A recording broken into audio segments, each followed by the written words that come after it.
अरे कभी मिले फुर्सत तो इतना जरूर बताना। अरे मिले फुर्सत तो इतना जरूर बताना। वो कौन सी मोहब्बत थी जो हम तुम्हें दे न सके बेवफा। अरे काहे कइले वैसा।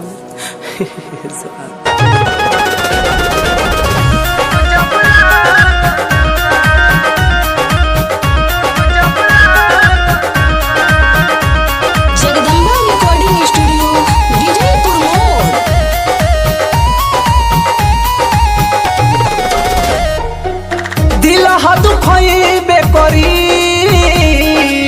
चोट जब लागल बा।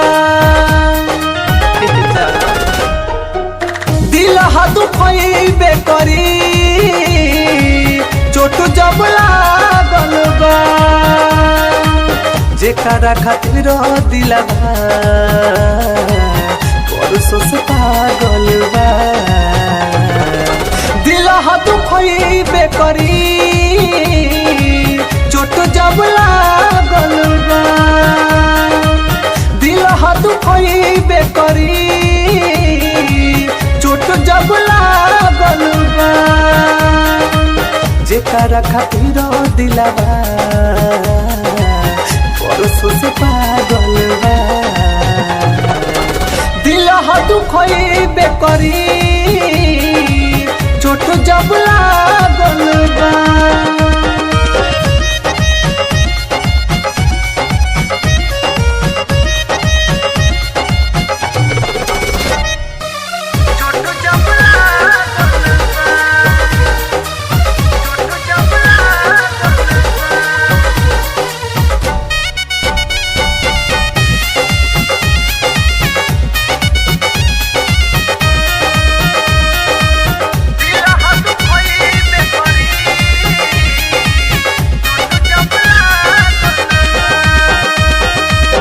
हरे आंसू छुपा रहा हूँ तुमसे दर्द बताना नहीं आता।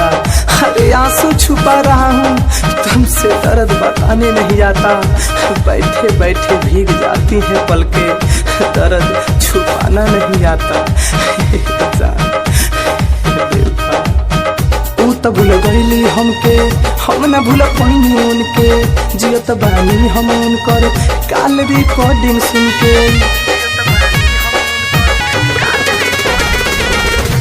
तो भूल गईली हमके हम न भूल पैनी उनके।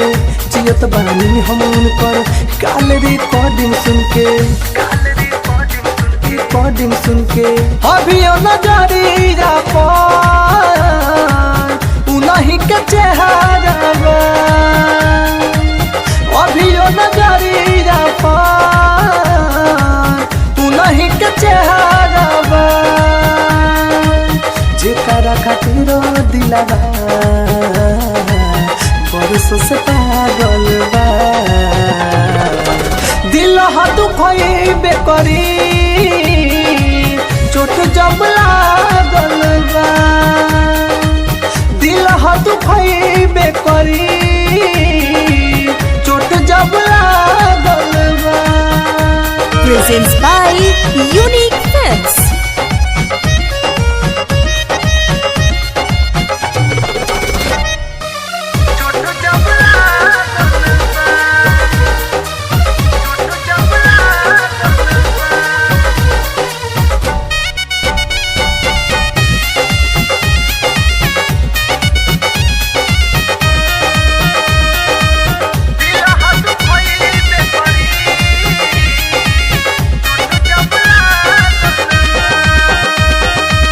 हरे टूटे हुए कांच की तरह चकनाचूर हो गए।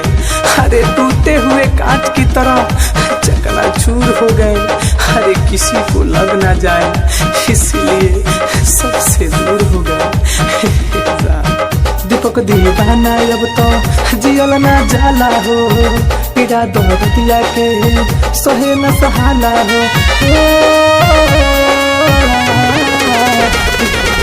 दीपक दीवाना अब तो जियल ना जाला हो। पीड़ा दर्दिया के सहे न सहाला हो।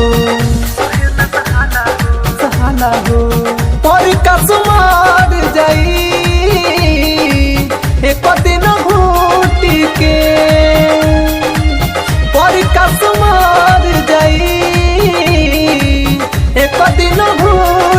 के जेकरा खातिर दिलवा बरसों से पागल बा। दिल दुखइबे करी